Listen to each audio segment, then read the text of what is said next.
It doesn't matter the amount of acreage, it's just improving the amount of acreage that you've got, and that's kind of what I meant when we started this conversation. And I said I'm looking for the right 40. That's the right 40. I want it to have that right 10 acres sitting in there that I can count on killing 150-inch deer on every year. How much land do you really need? So listen to this if you are looking to buy your first piece of ground, and before you try to go buy the biggest tract that you can afford, maybe this conversation will help persuade you to look at some additional or different types of listings. This is with Alex, who is from Illinois, bought his first farm at 21 years old and has learned a lot of lessons along the way. Hope you guys enjoy. If you do, hit the like button and subscribe. Here we go. The way that farm laid out, the deer pattern changed from early season, August, September, when you're getting all your, velvet pictures. It changed from that point until hunting season. So it was like all the deer that you thought you had pattern, as soon as it started to turn, the game changed, and it was like, okay. But I always wanted an inventory of what was there. Obviously, if you're getting summer pictures of them full velvet, they're close, whether they're on you or not, they're close. So I took that north side, even though I had zero intentions of hunting it, and I blazed a trail and I maintained it with a mower. I blazed a trail all the way down that fence line and ran a cell cam there. And I never went back there. I never did anything, but 90% of my buck pictures came off of that trail. And I never hunted it strictly because A, the deer pattern changed, but B, it's all the way on the north side and I kicked everything everything in the county out on the way up there.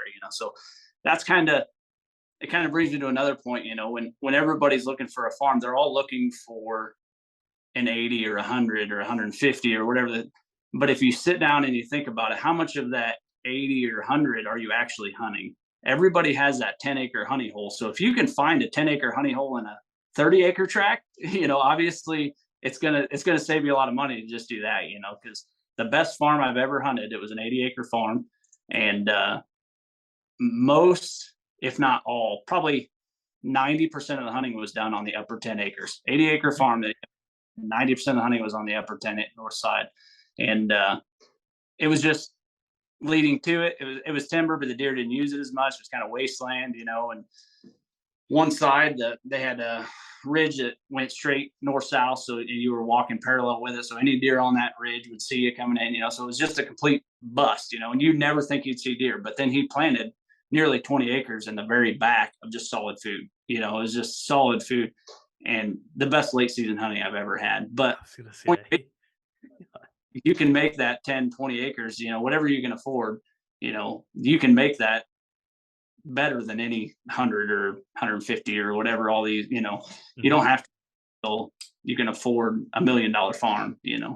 That's a wonderful point, because I think some people get caught up on just saying how much acreage they own versus Oh, yeah, versus definitely. the like, okay, would you rather have a 10-acre farm where you can smoke 150 every single year, or would you rather have 100 acres where you're scrapping to shoot a 130? I mean, Thing is too, you get into those big farms, the 100, 200-acre farms, and you catch yourself bouncing around too much. You get to the point where it's like, I'm not seeing deer here, so I'm going to bounce over here. And the next thing you know, where if you restrict that down and say, we'll just use 40 acres, for example. I'm going to make this 40 acres the best 40 acres I can yes. possibly make, and then make the deer do what I want them to do, and that's kind of what I got to with pike. It wasn't me getting to the deer, it was getting the deer to me.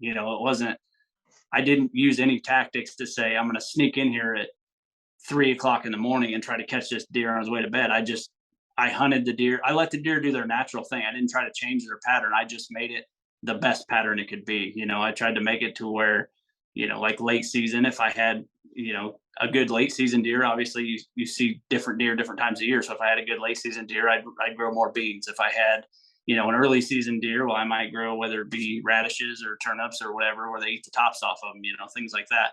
So, just making it the best it can possibly be. It doesn't matter the amount of acreage, it's just improving the amount of acreage that you've got, and that's kind of what I meant when we started this conversation. And I said, I'm looking for the right 40. That's the right 40. I want it to have that right 10 acres sitting in there that I can count on killing 150-inch deer on every year. Yeah. So. Yeah, and those places are hard to find too. I mean, it's easy to they're hard to find. I can think of a couple farms that I have hunted that are smaller, or like a big farm that really boils down into one spot. And it is funny how that typically works. But then, to your same point, to take a 40 and fully maximize it will probably reach more, I guess, potential than even like a 90 or 100 that's haphazardly kind of piece together. I agree 100%. I mean, that's just use your imagination. And I mean, back when I started this, I wasn't big into social media. I wasn't big into YouTube. I wasn't big in it. So I learned it the hard way. Most of it was done on public land. I hunted public land almost 100% up to the point that I bought the farm.